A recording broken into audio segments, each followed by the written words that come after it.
Un invierno tenaz se cernía sobre Barcelona, cubriendo el barrio del Raval con un manto de melancolía gris y húmeda. Allí, encajonado entre edificios modernos de fachadas grafiteadas y el bullicio constante de la metrópoli, se erigía un antiguo orfanato de piedra. La estructura, con más de un siglo de antigüedad, parecía un espectro de tiempos pasados, sus muros oscurecidos y sus altas ventanas observando en silencio el avance implacable del tiempo. En su interior, el aire era una mezcla penetrante de desinfectante y sopa de sobre, un olor que se adhería a los muebles raídos y a las paredes donde la pintura se desconchaba, revelando capas de vidas olvidadas. La pulcritud del lugar era casi un acto de desafío, un esfuerzo por preservar la dignidad en medio de una pobreza que chocaba violentamente con el lujo aséptico del rascacielos en la avinguda Diagonal, desde donde se había emitido la orden de su demolición.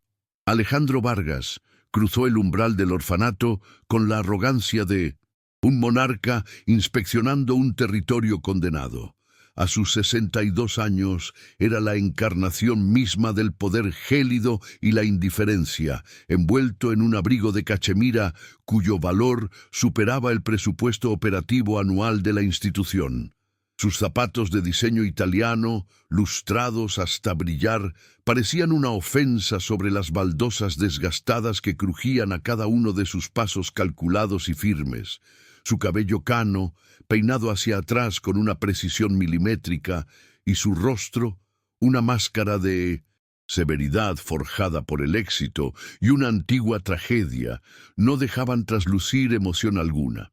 Sus ojos, de un azul acerado, barrían el entorno con un desprecio puramente profesional, valorando únicamente los costes de la demolición y los beneficios del flamante complejo residencial que se alzaría sobre las ruinas. Para él, aquellos muros no contenían almas ni recuerdos. Eran meramente un estorbo. La directora de la institución, una mujer de mediana edad con el cansancio grabado en el rostro, intentaba razonar con él, su voz apenas un susurro suplicante frente al muro de frialdad de Alejandro.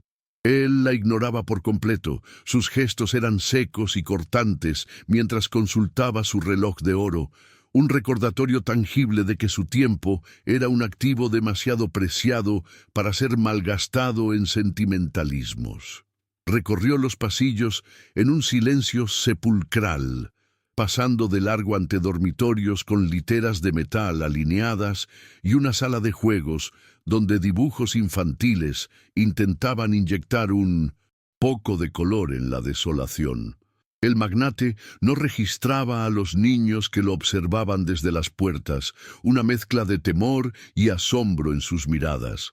Para él eran simplemente un apunte en el balance, un factor logístico a ser reubicado antes de que las excavadoras comenzaran su trabajo. Al concluir su somera inspección, se dio la vuelta, listo para marcharse, dando el asunto por zanjado con la finalidad de una sentencia. Fue en ese preciso instante cuando su mirada, al barrer por última vez el patio interior, quedó anclada. En un rincón sombrío y húmedo, sentada directamente sobre el suelo de piedra, había una figura diminuta. Se trataba de Luna, una niña de 7 años, tan pequeña y delgada que parecía que una ráfaga de viento pudiera llevársela. Estaba completamente absorta en su propio mundo, susurrando secretos a un pequeño objeto que sostenía con una delicadeza infinita. La distancia y la luz mortecina del atardecer le impidieron a Alejandro discernir qué era, pero la concentración de la niña, su total aislamiento en medio de aquel entorno, capturó su atención de una manera que nada ni nadie había logrado en décadas. Instintivamente, dio un paso lateral para tener una mejor perspectiva, y fue entonces cuando un débil rayo de luz invernal iluminó el objeto en las manos de Luna. Era un pajarito de madera, pero no era un juguete cualquiera. En ese momento, el universo entero de Alejandro Vargas se fracturó. El aire quedó atrapado en sus pulmones, negándose a salir. Reconoció la silueta imperfecta que sus propias manos, 20 años más jóvenes y llenas de un amor que creía extinto, habían tallado en un trozo de pino. Reconoció la muesca casi invisible cerca de la cola, donde la navaja se le había resbalado. Y sobre todo, con una certeza que le heló la sangre, reconoció el tono exacto de azul celeste con el que él mismo había pintado una de las alas. El color favorito de su hija, Sofía. Era el regalo que le había hecho una semana antes de que desapareciera para siempre. El impacto fue tan devastador, tan visceral, que sus rodillas amenazaron con doblarse.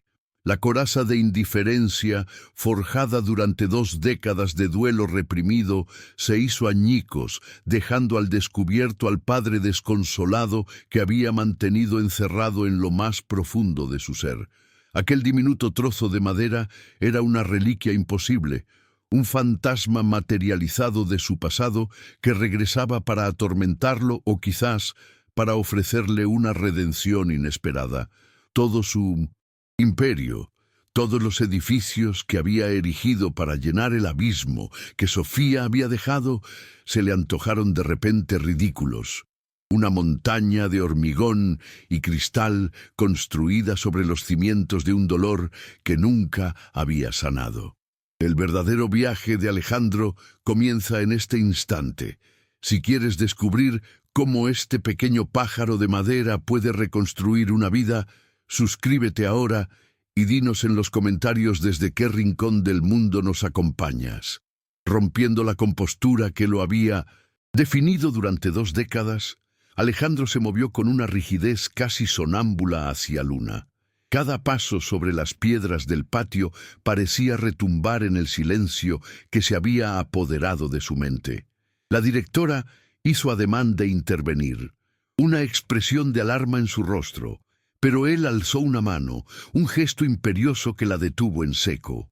Se arrodilló ante la niña, la costosa tela de su pantalón manchándose con el polvo y la humedad del suelo.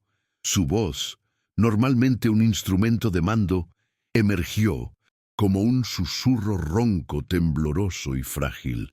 ¿De dónde has sacado ese pájaro?», acertó a preguntar, las palabras arañando su garganta contraída.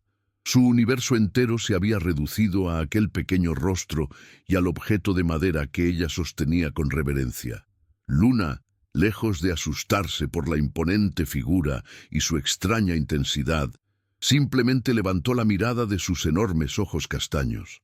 Había en ella una serenidad que desarmaba.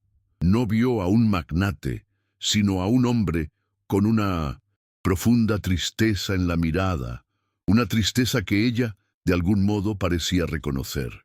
Con una naturalidad infantil, extendió la mano y le enseñó el pájaro. «Cuida los sueños buenos», dijo con una voz suave y clara. «Cuando tengo miedo en la oscuridad, lo aprieto fuerte y no deja que entren las pesadillas». La simpleza y pureza de su explicación fue un golpe aún más certero para Alejandro que la propia visión del juguete.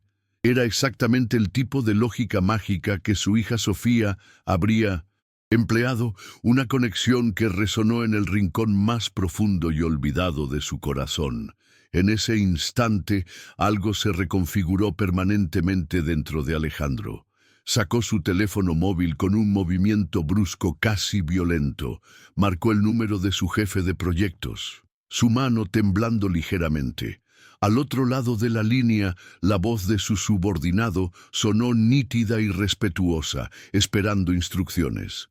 «Cancela la demolición», ordenó Alejandro, su voz ahora firme, cortante, sin dejar lugar a réplica. Hubo un silencio atónito. «Señor Vargas, los equipos ya están posicionados, el perímetro asegurado». «He dicho que la cancele», repitió Alejandro con un tono gélido que no admitía discusión. «Que ni una sola máquina toque este edificio. Es una orden irrevocable».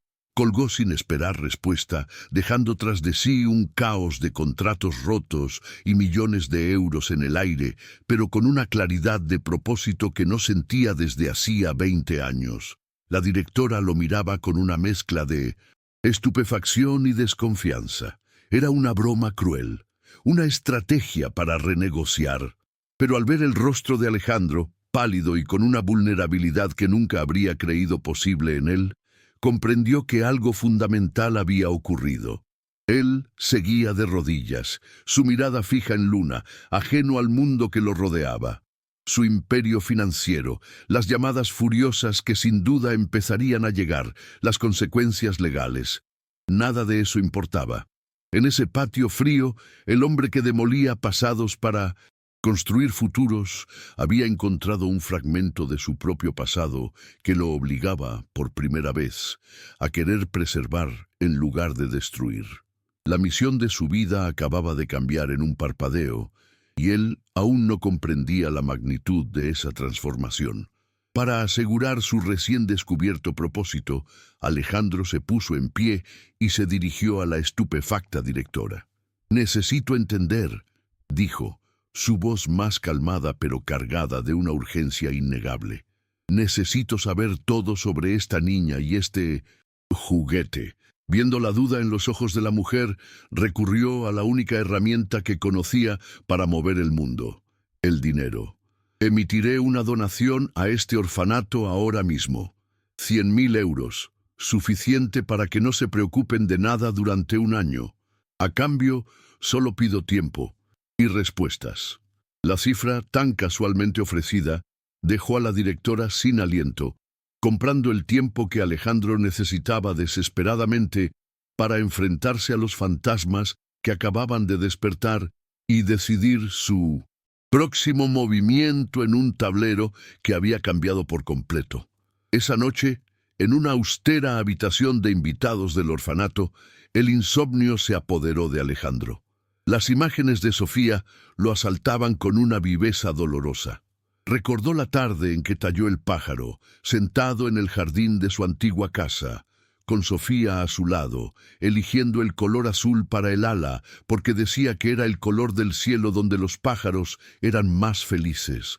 Recordó la última vez que la vio, una discusión estúpida sobre sus salidas nocturnas, una puerta cerrándose de golpe y un «te odio» que se convirtió en el eco perpetuo de su fracaso como padre. Se había refugiado en el trabajo, convirtiendo su dolor en una fuerza destructiva, derribando edificios como si cada uno fuera el escenario de su propia tragedia personal, buscando en vano borrar el recuerdo de aquella puerta cerrada. Durante 20 largos y vacíos años, había financiado una búsqueda incesante. Los mejores investigadores privados de Europa habían seguido pistas falsas por todo el continente, desde comunas en Ibiza hasta sectas en los Alpes suizos. Cada pista fallida era una nueva capa de cinismo que se añadía a su alma, hasta que la esperanza se convirtió en una vieja cicatriz que solo dolía cuando el tiempo cambiaba. Había aceptado su luto como un estado permanente, una penitencia autoimpuesta. Había construido un imperio para demostrar que podía controlar el mundo material, ya que había fallado estrepitosamente en proteger lo único que de verdad le importaba. El éxito en los negocios se convirtió en su narcótico, una forma de silenciar el grito constante de su culpa. Y ahora, esta niña. Esta pequeña órfan había reabierto la herida con la llave más improbable. La esperanza que sentía era un terror puro, un sentimiento mucho más afilado y peligroso que la cómoda desesperación a la que se había acostumbrado. ¿Y si era una coincidencia imposible?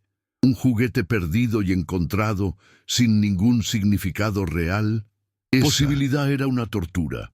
Se aferraba a la idea de que era una señal, un milagro, pero el miedo a una decepción final, una que podría destruirlo por completo, era paralizante.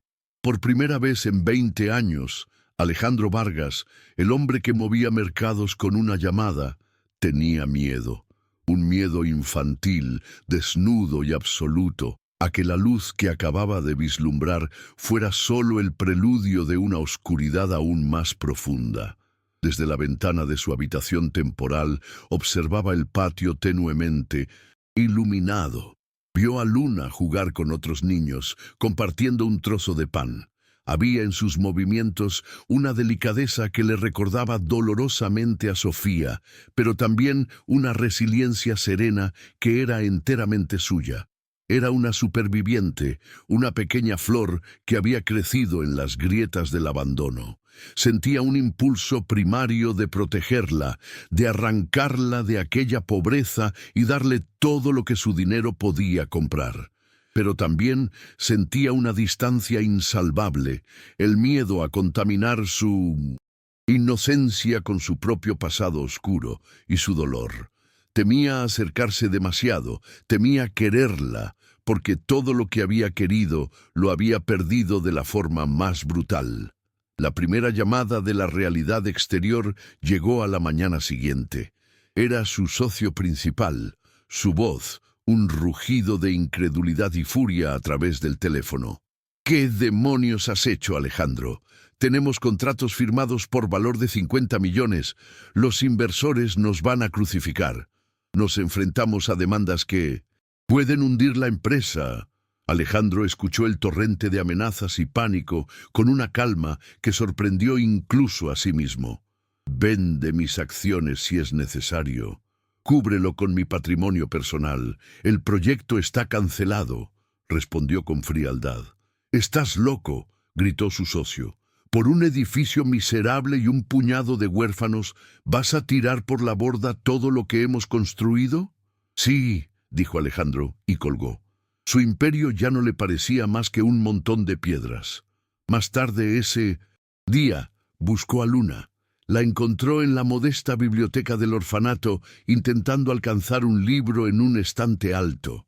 Él se lo alcanzó. Era un viejo libro de cuentos con las páginas amarillentas. Se sentó con ella, no en la silla de adulto, sino en el suelo, a su lado. Le preguntó por su vida allí, por sus amigos, por sus sueños. Luna le habló con una sinceridad aplastante, describiendo pequeñas alegrías y tristezas cotidianas que para Alejandro eran de un universo completamente ajeno. Le habló de la cuidadora que le leía cuentos por la noche y del sabor del chocolate caliente que les daban en Navidad. Cada palabra era un recordatorio de la vida real y humana que él había ignorado durante tanto tiempo, encerrado en su torre de marfil. Al día siguiente, intentando conectar con ella a su manera, llegó al orfanato con un regalo. Era una tableta de última generación, el modelo más caro, cargada con cientos de juegos y aplicaciones educativas. Se la entregó con una torpeza inusual. Luna la miró con una curiosidad genuina, sus pequeños dedos explorando la pantalla brillante. Por un momento, Alejandro sintió una punzada de satisfacción, pero después de unos minutos, Luna dejó la tableta a un lado con cuidado y volvió a sacar su pajarito de madera del bolsillo, lo acunó en sus manos y le susurró algo. La lección fue inmediata y brutal para Alejandro. La conexión emocional, la historia y el significado no podían ser reemplazados por la tecnología ni comprados con dinero. Aquel trozo de madera valía más que toda su fortuna. Aprendiendo de su error, Alejandro cambió de táctica. En lugar de dar, empezó a estar. Pasaba horas en el orfanato, simplemente observando. Se sentaba en un rincón del patio mientras los niños jugaban, o en la sala de arte mientras Luna dibujaba. Un día, ella estaba pintando un sol con acuarelas y, en un movimiento brusco, manchó la manga del traje de miles de euros de Alejandro con una gran mancha amarilla. Luna se quedó paralizada de terror, sus ojos llenándose de lágrimas, esperando un grito o un castigo. En cambio, Alejandro miró la mancha. Luego la miró a ella y, para sorpresa de ambos, una risa grave y oxidada brotó de su pecho. Hacía tanto tiempo que no reía que el sonido le pareció extraño, pero increíblemente liberador. Aquella mancha de pintura fue la primera grieta real en el hielo. La noticia de la presencia constante de un magnate en un humilde orfanato no tardó en llegar a oídos de los servicios sociales. Una mañana, dos trabajadores sociales se presentaron, con rostros severos y carpetas bajo el brazo. La directora los había llamado, dividida entre la gratitud por la donación y la obligación de proteger a los niños. Sometieron a Alejandro a un interrogatorio formal, sus preguntas cargadas de sospecha. ¿Cuál era su interés real en la niña? ¿Por qué esa obsesión repentina? Para ellos, él no era un posible salvador, sino un hombre rico y poderoso, con un comportamiento errático, un potencial peligro para una niña, vulnerable. Por primera vez en su vida adulta, Alejandro se sintió impotente, juzgado y sin control. Su nombre y su dinero, que abrían todas las puertas, aquí solo generaban desconfianza. La burocracia se convirtió en una muralla que no podía derribar con un cheque. Tuvo que someterse a entrevistas, a evaluaciones psicológicas, a visitas supervisadas. Cada trámite era una humillación para un hombre acostumbrado a dar órdenes y no a recibirlas. Esta nueva impotencia lo frustraba, pero también lo humanizaba. Lo obligaba a luchar por algo de una manera que no entendía, no con poder y dinero, sino con paciencia y transparencia. Tenía que demostrar que sus intenciones eran genuinas, una tarea titánica para alguien que había ocultado su verdadero yo durante 20 años. La lucha por Luna no era solo contra el mundo exterior, sino contra su propia reputación y el fantasma de su pasado implacable. En una de sus conversaciones, la directora, que empezaba a ver la sinceridad en la angustia de 1900, Alejandro le contó todo lo que sabía sobre Luna, que era muy poco. Fue una noche de tormenta, a finales de octubre, hace 7 años, relató. La encontramos en la puerta, en un canasto de mimbre. Estaba envuelta en una manta delgada, helada, pero ilesa. Junto a ella solo estaba ese pajarito de madera. No había nota ni una sola palabra. Nadie vio nada. La policía investigó, pero nunca encontraron a la madre. Simplemente apareció, como un pequeño milagro en medio de la tempestad. Cada palabra era una pieza de un rompecabezas que Alejandro sentía que debía resolver, aunque temiera la imagen que pudiera revelar. Una noche, un grito ahogado despertó a Alejandro. Provenía del dormitorio de las niñas. Corrió hacia allí y encontró a Luna sentada en su cama, temblando, con lágrimas silenciosas corriendo por sus mejillas a causa de una pesadilla. Las cuidadoras estaban ocupadas con otros niños. Sin pensarlo, se sentó a su lado y la rodeó con sus brazos. Ella se acurrucó contra él, buscando consuelo. Instintivamente, Alejandro empezó a tararear una vieja nana, la misma que le cantaba a Sofía para que se durmiera. La melodía brotó de su memoria como un río subterráneo. Mientras la acunaba, sintió la plena fuerza de su instinto paternal reavivado, una mezcla insoportablemente dulce de amor, dolor y un feroz deseo de proteger a aquella pequeña que el destino le había puesto en el camino. Convencido de que el pájaro era la única clave, Alejandro movilizó sus recursos. Contrató a la mejor agencia de investigación privada de España, la misma que había buscado a Sofía durante años. Esta vez, sin embargo, la misión era diferente y, a oídos de los investigadores, extraña. No buscaban a una persona, sino la historia de un objeto. Querían que rastrearan el origen de un juguete de madera hecho a mano que había aparecido en un orfanato hacía 7 años. A pesar de la excentricidad del encargo, el cheque de Alejandro, con una cantidad obscena de ceros, aseguró su total dedicación. El equipo de veteranos exagentes de policía y analistas de inteligencia se puso a trabajar en el caso más inusual de sus carreras. La investigación, a pesar de los vastos recursos invertidos, chocó rápidamente contra un muro de tiempo y olvido. Los registros hospitalarios de la zona de hacía 7 años no mostraban ningún parto no identificado que coincidiera. Los informes policiales sobre bebés abandonados de aquella época eran vagos y no conducían a ninguna parte. El personal del orfanato de aquel entonces se había jubilado o mudado.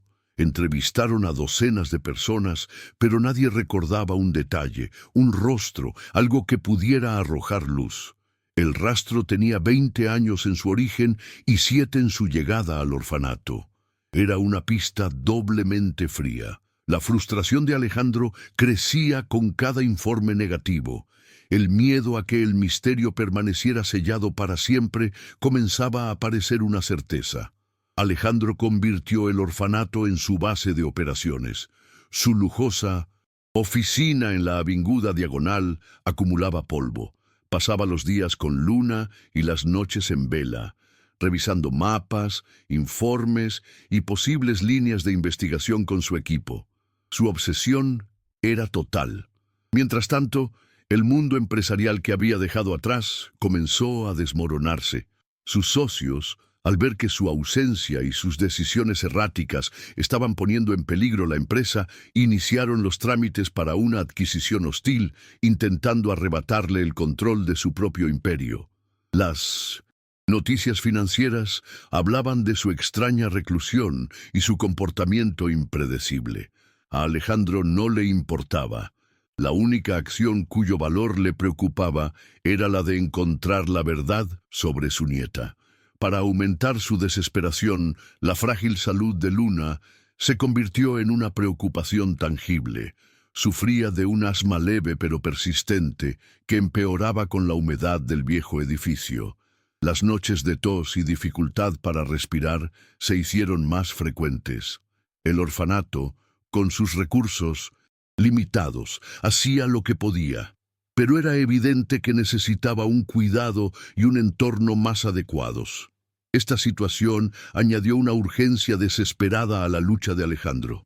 Ya no se trataba solo de resolver un enigma del pasado. Se trataba de la necesidad imperiosa de darle a Luna un futuro seguro y saludable, un hogar de verdad. La idea de que la burocracia o su propia lentitud pudieran impedirle cuidar de ella era un pensamiento que no podía soportar. Justo cuando la esperanza parecía agotarse, un joven analista del equipo de investigación encontró una pequeña anomalía. Revisando viejos y polvorientos libros de contabilidad del orfanato, descubrió una donación anónima de 5.000 pesetas, una suma considerable para la época, registrada una semana después de la aparición de Luna. No había nombre, solo una nota escrita a mano en el margen por la entonces directora, para la niña de la tormenta. No era una pista sólida, solo una pequeña coincidencia, pero en un caso completamente frío era como encontrar un oasis en el desierto. Era la primera vez en 20 años que una búsqueda relacionada con su hija arrojaba algo que no era un callejón sin salida. El equipo se centró en esa donación. Intentaron rastrear el origen del dinero, pero al haber sido en efectivo, era imposible. Sin embargo, la pista los llevó a reevaluar la lista del personal de la época. ¿Quién habría estado tan conmovido por la llegada de la niña como para hacer una donación tan significativa de forma anónima? La mayoría de los exempleados entrevistados no recordaban nada. La frustración volvió a instalarse. El pequeño hilo de esperanza parecía a punto de romperse. La investigación se había estancado de nuevo, y el tiempo corría en contra de Alejandro, con la presión de los servicios sociales y la salud de Luna pesando sobre él. Esa presión alcanzó un punto crítico.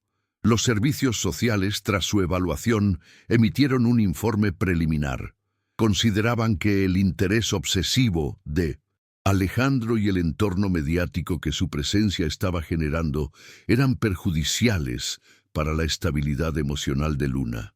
Recomendaron su traslado a un centro de acogida en otra ciudad, lejos de su influencia, para protegerla.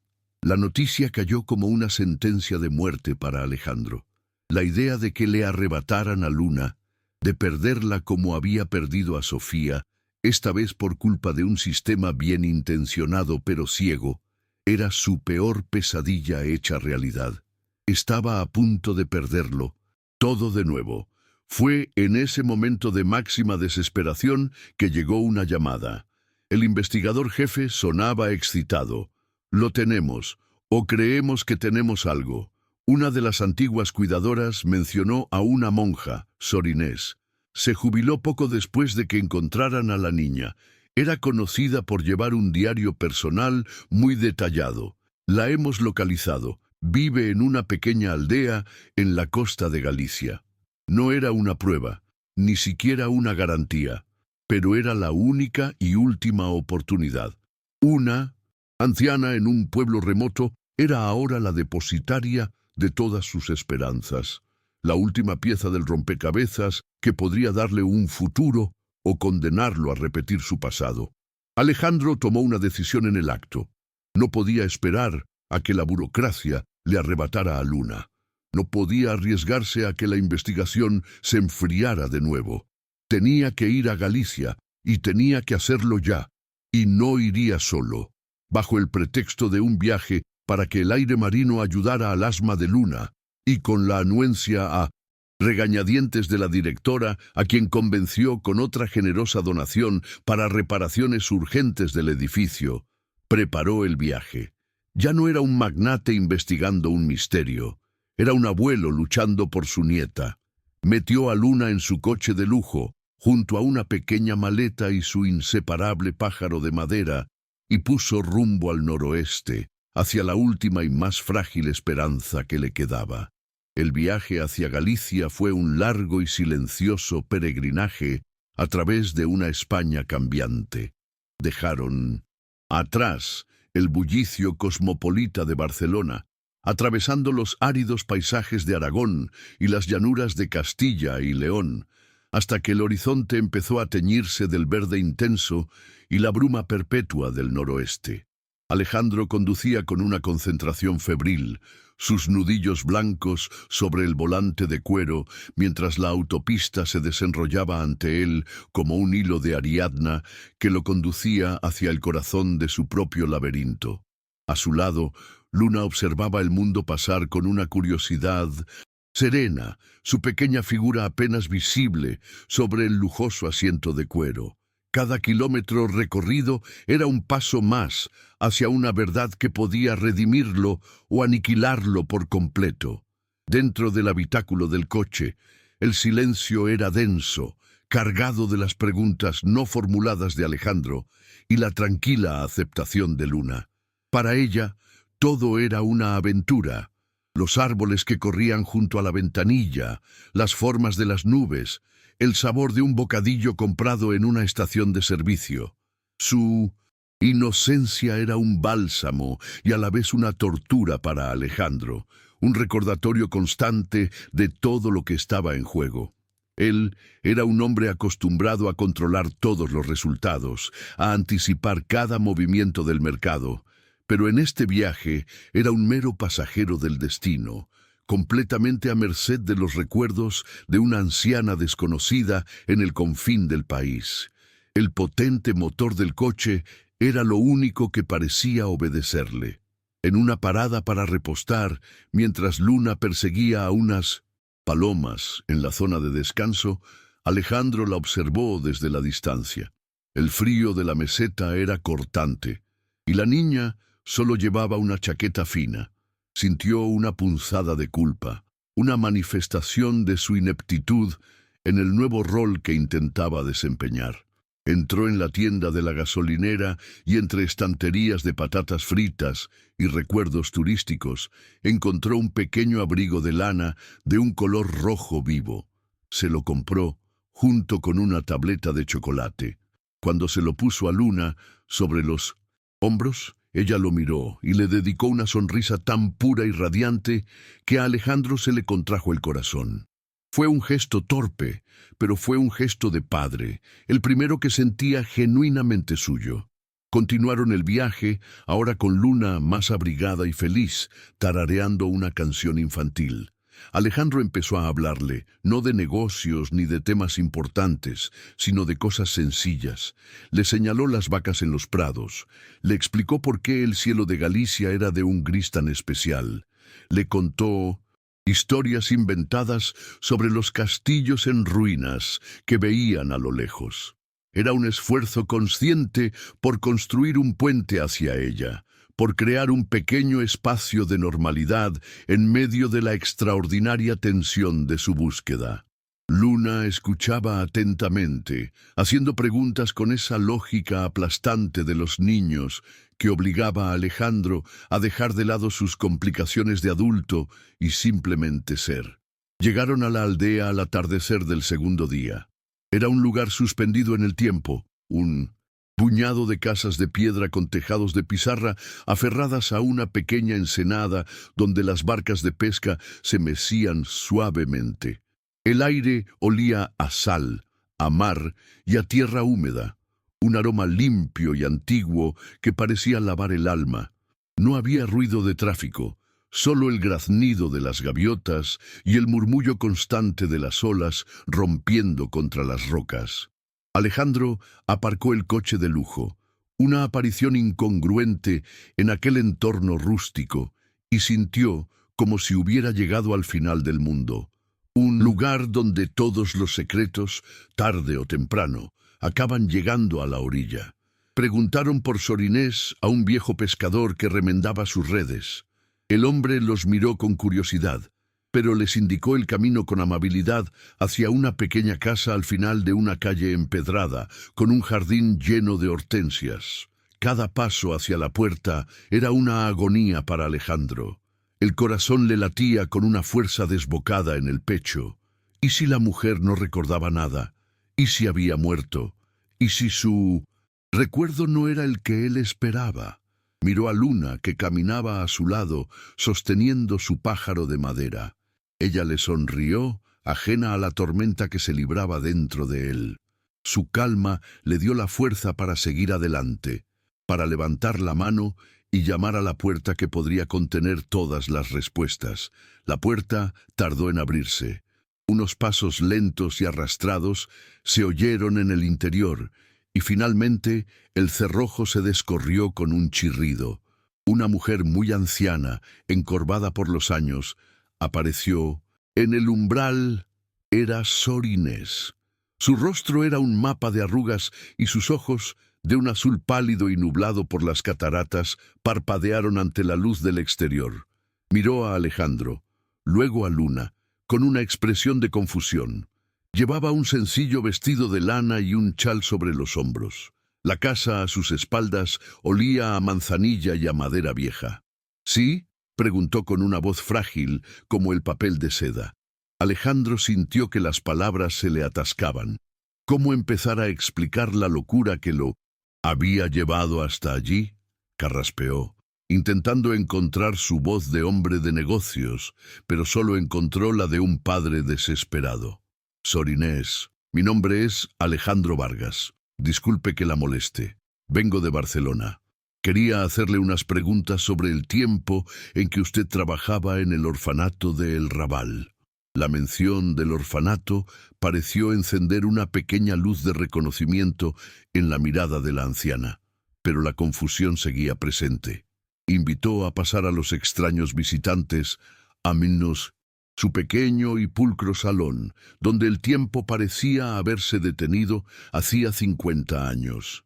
Se sentaron en unas sillas de madera oscura, mientras Sor Inés les servía un té de manzanilla con manos temblorosas. Alejandro sacó de su cartera una fotografía gastada de Sofía, una imagen de cuando tenía 16 años, llena de vida y con una chispa rebelde en los ojos.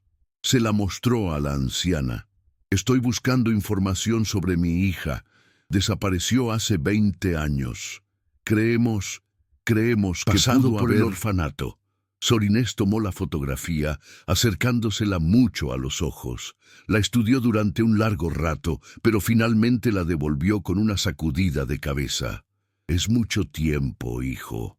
Han pasado tantos niños, tantas caras. La memoria ya no es lo que era.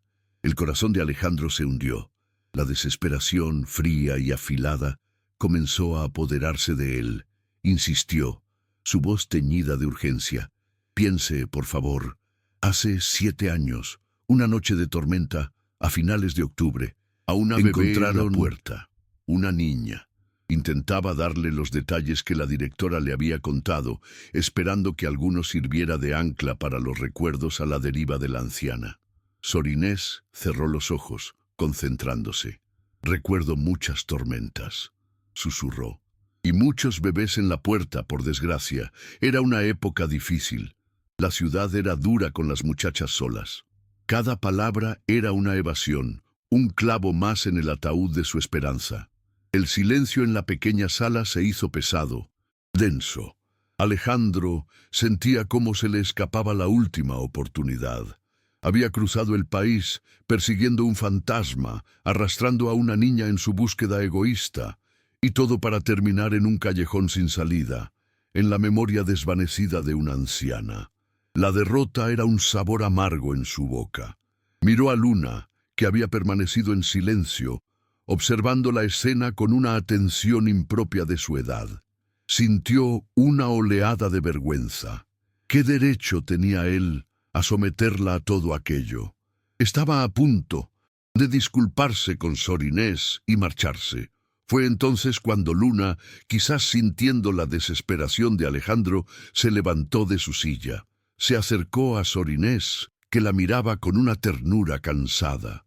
Sin decir una palabra, Luna abrió su pequeña mano y le mostró el pájaro de madera con el ala azul. Lo alzó para que la anciana pudiera verlo bien. No lo ofreció como una prueba, sino como un regalo, como una presentación de su tesoro más preciado. Era un gesto de pura inocencia, un intento infantil de conectar con aquella mujer que parecía tener la llave de su propia historia, aunque ella no lo supiera. Al ver el pájaro, algo cambió en el rostro de Sor Inés. Sus ojos nublados parecieron enfocarse de repente, como si una niebla se hubiera disipado. Se inclinó hacia adelante, sus manos arrugadas temblando, mientras señalaba el pequeño objeto. El pájaro susurró, su voz ahora cargada de una emoción repentina. El pájaro del ángel de la guarda. Miró a Luna, luego a la fotografía que aún estaba de Sofía sobre la mesa, y de nuevo a Luna. Una serie de conexiones parecieron encenderse en su mente. El pasado, fragmentado y borroso, comenzó a unirse en una imagen coherente y dolorosa. Ahora recuerdo, dijo, mirando a Alejandro con una claridad que lo traspasó. Recuerdo a la muchacha de la tormenta. Alejandro contuvo la respiración, su cuerpo entero tenso como un resorte. Sor Inés comenzó a hablar, su voz ya no frágil, sino firme, como si relatar aquel recuerdo le devolviera la fuerza. Era la peor tormenta del año. El viento aullaba como un lobo y la lluvia golpeaba las ventanas. Estaba de turno esa noche. Oí un llanto, pero creí que era el viento. Pero el llanto no paraba, era un llanto de bebé. Salí a la puerta principal y allí estaba el canasto. La anciana describía la escena con tal detalle que Alejandro podía sentir el frío de aquella noche en sus propios huesos. Podía oír el llanto desesperado en la distancia. Dentro del canasto estaba ella, dijo, mirando a Luna con una infinita compasión, tan pequeña, envuelta en una manta mojada, y a su lado, este pajarito de madera. La monja hizo una pausa perdida en el recuerdo. Cuando la estaba llevando adentro, la vi. La madre estaba al otro lado de la calle, empapada, escondida en la sombra de un portal. Era apenas una niña ella misma. Tenía el rostro lleno de miedo y de una pena tan grande que me rompió el corazón. Nuestros ojos se cruzaron por un instante bajo la luz de un farol. Alejandro sentía que el aire le faltaba. Habló con ella, ¿Le dijo algo? Preguntó. Su voz, un hilo. Corrí hacia ella. Continuó Sor Inés. Le rogué que entrara, que no se quedara bajo la lluvia, pero ella no quiso. Lloraba y decía que no podía, que la niña estaría mejor así. Decía que no tenía a nadie, que su familia la había repudiado y que el padre de la bebé se había marchado. Cada palabra confirmaba los peores miedos de Alejandro, la historia de abandono y soledad que había condenado a su hija. Se dio en cuenta de que Sofía no había huido de él por rebeldía, sino por miedo. Me dijo que no podía darle nada, que era un desastre. La voz de Sor Inés se quebró. Solo podía dejarle ese pájaro para que su ángel de la guarda la protegiera, ya que ella no podía hacerlo. Me hizo prometer que cuidaríamos de ella, que nos aseguraríamos de que fuera feliz. El relato de la monja pintaba un cuadro de una desesperación tan absoluta que Alejandro sintió una oleada de dolor y culpa que lo dejó sin aliento. Había estado tan ciego, tan encerrado en su propia rabia, que no había visto el terror de su hija adolescente, sola y embarazada. Antes de que yo pudiera decir nada más, antes de poder convencerla de que se quedara, me dio un beso en la mano, susurró «Gracias» y se fue corriendo, desapareciendo en la cortina de lluvia y en la oscuridad de la noche. Nunca más la volví a ver, pero nunca olvidé su rostro. Tenía los ojos más tristes que he visto en mi vida. Sor Inés terminó su relato y un silencio profundo llenó la habitación. Un silencio cargado con el peso de 20 años de dolor, de secretos y de oportunidades perdidas. Todo estaba dicho. La verdad, en toda su crudeza y belleza, había sido revelada. Con lágrimas surcando libremente su rostro, Alejandro recogió la fotografía de Sofía y se la mostró a Sor Inés una última vez. Su mano temblaba tanto que la imagen se veía borrosa. La muchacha ¿se parecía a ella?, preguntó, aunque la respuesta ya ardía en su alma como un hierro candente. Sor Inés asintió lentamente, sus propios ojos llenos de lágrimas. Era ella, hijo. No tengo ninguna duda. Tenía los mismos ojos tristes y asustados de esta fotografía. La confirmación final, la pieza que completaba el rompecabezas, se encajó en su lugar con una precisión brutal, trayendo consigo una tormenta de emociones que amenazaba con ahogarlo. La verdad lo golpeó con la fuerza de un huracán. Luna era su nieta, la hija de su Sofía. La alegría de ese descubrimiento fue tan inmensa que casi lo hizo gritar, pero venía envuelta en el dolor agudísimo de comprender la tragedia completa de su hija. Sofía no lo había abandonado, lo había necesitado. Había estado sola, embarazada y aterrorizada, y él, su padre, no había estado allí para protegerla. El peso de esa culpa lo aplastó, se derrumbó, sus hombros sacudidos por sollozos profundos y desgarradores. Lloró por su hija perdida, por los años de silencio, por su propia ceguera y por la nieta que acababa de encontrar. Era un llanto había estado contenido durante 2 décadas. Luna, que había observado todo con una solemnidad incomprensible, se acercó a él. No entendía las palabras, pero entendía el lenguaje universal del dolor. Vio a ese hombre grande y poderoso desmoronarse y su instinto fue consolarlo. Puso su pequeña mano sobre el brazo de Alejandro, una caricia suave y vacilante. «No llores», le susurró al oído, su aliento cálido contra su piel. «El pájaro cuida los sueños buenos. Él te cuidará a ti también». En ese momento, la niña huérfana, la receptora de cuidados, se convirtió en la que daba consuelo, cerrando un círculo de amor y protección iniciado 20 años atrás en una noche de tormenta. Las sencillas palabras de Luna lo anclaron, sacándolo del abismo de su dolor. Levantó la cabeza, sus ojos enrojecidos encontrando los de ella, y por primera vez la vio de verdad. No como un misterio a resolver, ni como un eco de su hija, sino como Luna, Una persona completa, resiliente y llena de una luz propia. Vio el legado de Sofía, no en el dolor de su pérdida, sino en el milagro de la vida que había dejado atrás. El amor que sentía por su hija, un amor que había estado congelado en el tiempo, se descongeló y fluyó hacia aquella niña, su nieta. La agarró y la abrazó con fuerza, como si temiera que ella también pudiera desaparecer. La abrazó con la fuerza de 20 años de anhelo, enterrando su rostro en su cabello oscuro que olía a inocencia. Ella era real.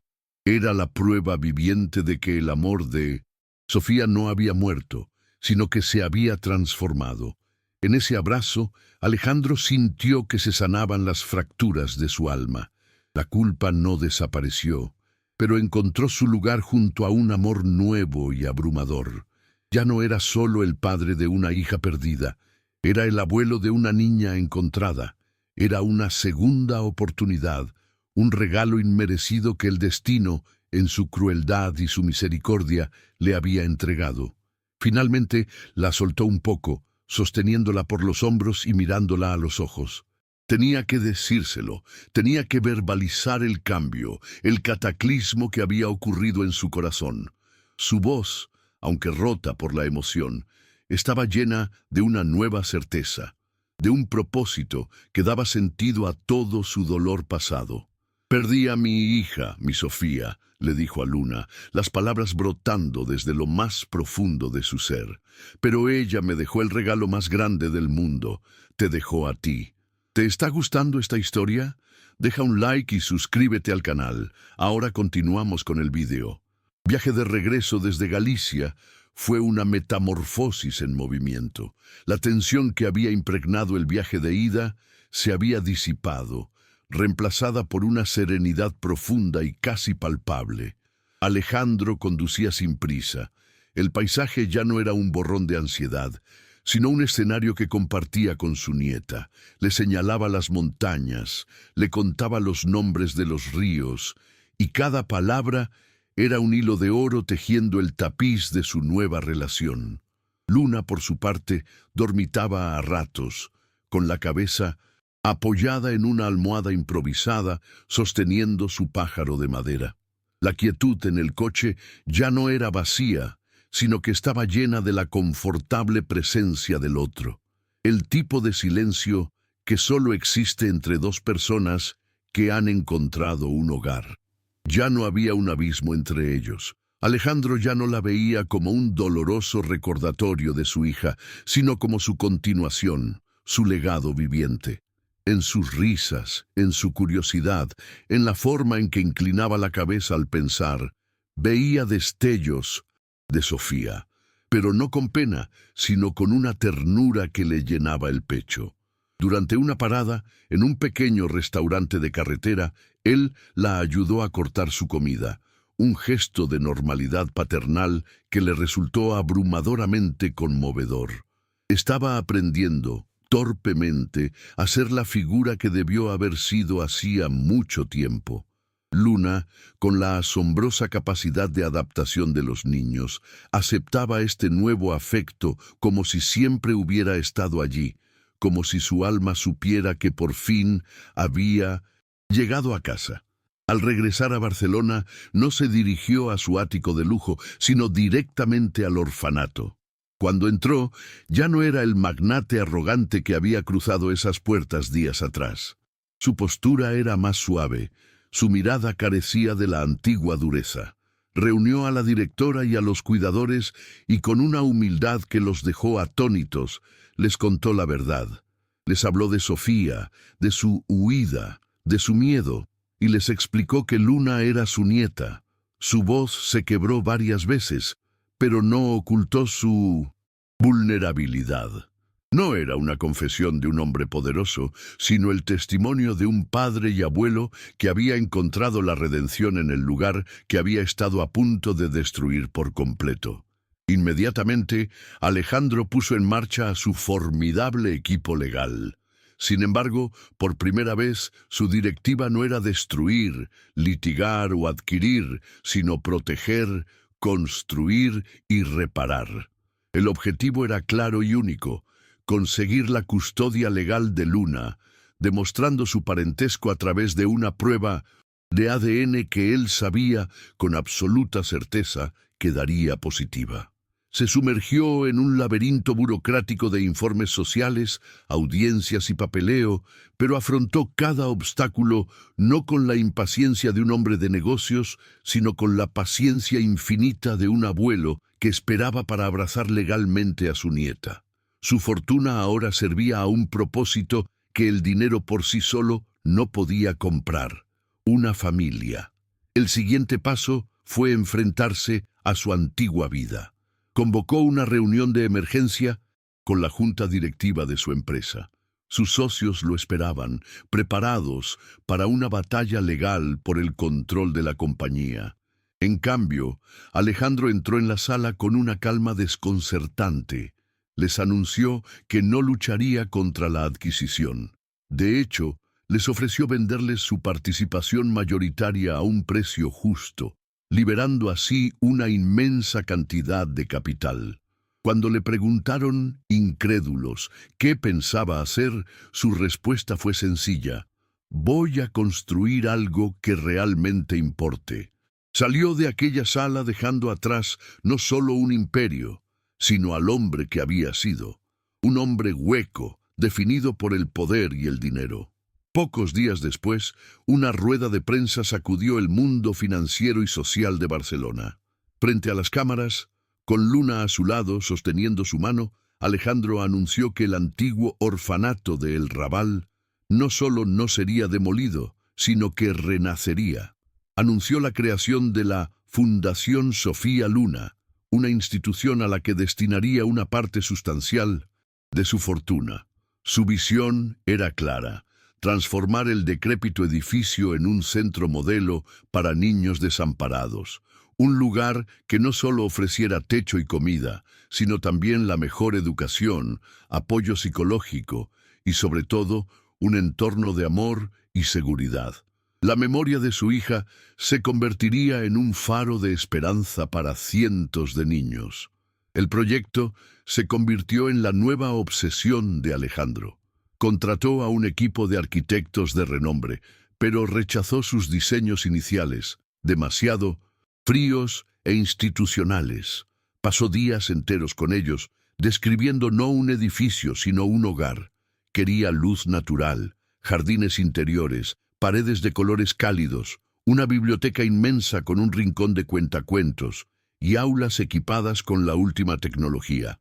Cada detalle estaba pensado para borrar el estigma del abandono y crear un entorno que fomentara la creatividad, la confianza y la alegría. El hombre que había pasado su vida construyendo moles de hormigón impersonales, ahora diseñaba con el corazón, imaginando cada espacio a través de los ojos de un niño. La noticia de la transformación se extendió por el orfanato como un reguero de pólvora. La incredulidad inicial dio paso a una euforia desbordante. Los niños, que habían vivido bajo la sombra de la demolición, de repente tenían un futuro brillante que esperar.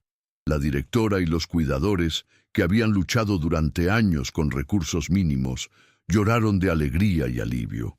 La energía del lugar cambió por completo. El olor a desinfectante fue reemplazado gradualmente por el olor a pintura fresca y a la promesa de un nuevo comienzo. Alejandro no era solo un benefactor, se había convertido en el inesperado guardián de sus sueños, un catalizador de esperanza que había surgido de las cenizas de su propia desesperación. El proceso de adopción llegó a su fin en una tranquila mañana de primavera, en el austero despacho de un juez de familia. No hubo cámaras ni fanfarria. Solo estaban Alejandro, Luna y sus abogados. Tras revisar las pruebas de ADN y los informes favorables de los servicios sociales, el juez dictó su sentencia.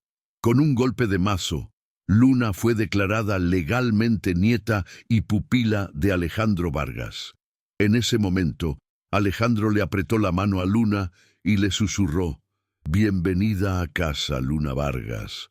Era un simple formalismo legal, pero para ellos fue el momento en que su familia se hizo oficial, eterna e inquebrantable a los ojos del mundo.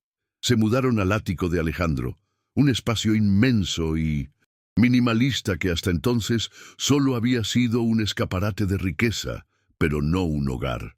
Poco a poco, la vida lo invadió. El silencio fue reemplazado por la risa de Luna correteando por los pasillos. Las paredes blancas y vacías se llenaron de sus dibujos de soles, flores y pájaros. El mármol frío de la cocina se calentó por primera vez con el aroma de las galletas horneadas.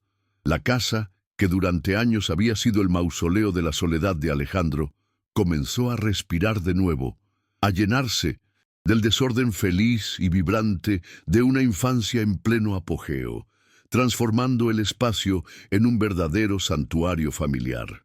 La transformación más profunda, sin embargo, fue la del propio Alejandro.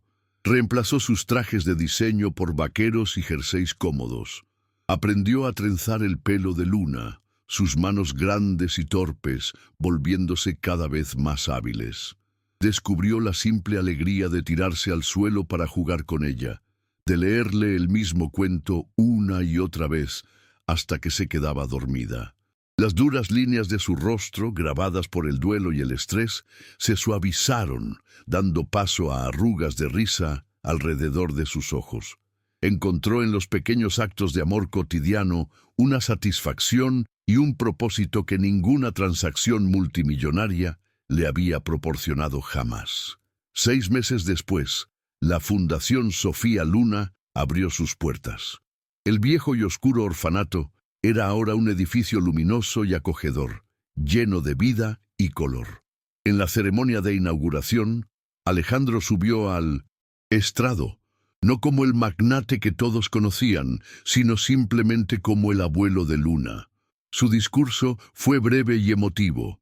Habló de cómo a veces las mayores pérdidas pueden conducir a los más bellos comienzos. Habló de las segundas oportunidades y de que la verdadera medida de una vida no es lo que acumulamos, sino lo que damos. Concluyó diciendo que la fundación no era un acto de caridad, sino el pago de una deuda de amor en nombre de su hija, Sofía. La fundación se convirtió rápidamente en un referente. No era solo un lugar seguro, sino una incubadora de futuros.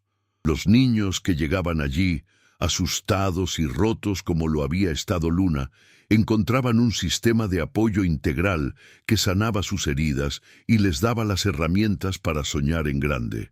La historia de Alejandro y Luna inspiró a otros empresarios a mirar más allá de sus balances y a invertir en el capital humano de sus comunidades.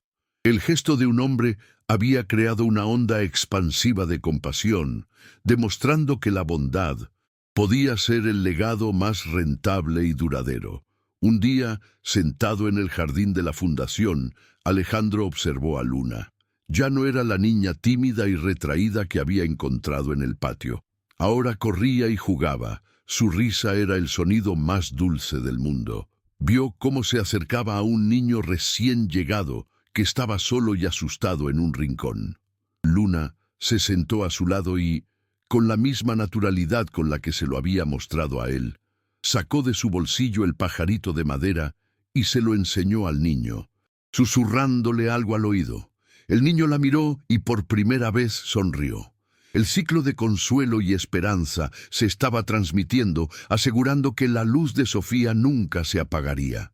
Más tarde esa tarde, mientras el sol se ponía y pintaba el cielo de tonos anaranjados y azules, Alejandro se sentó con Luna en un banco del jardín. Sacó un pequeño objeto de su bolsillo. Era otro pájaro de madera que había pasado semanas tallando en secreto. Era idéntico al primero, con la misma forma imperfecta y cariñosa. Pero este tenía una diferencia. En lugar de una, tenía las 2 alas pintadas de aquel inconfundible azul celeste. «Este es para que tu ángel de la guarda pueda volar más alto», le dijo, poniéndolo en sus manos. Luna lo tomó, lo juntó con el primero y los miró a ambos. Un pasado de supervivencia y un futuro de infinitas posibilidades. Alejandro la rodeó con el brazo y ella apoyó la cabeza en su hombro. Miraron juntos el edificio de la fundación, escuchando las risas de los niños que jugaban dentro. El dolor por la pérdida de Sofía nunca desaparecería por completo, pero ya no era una herida abierta.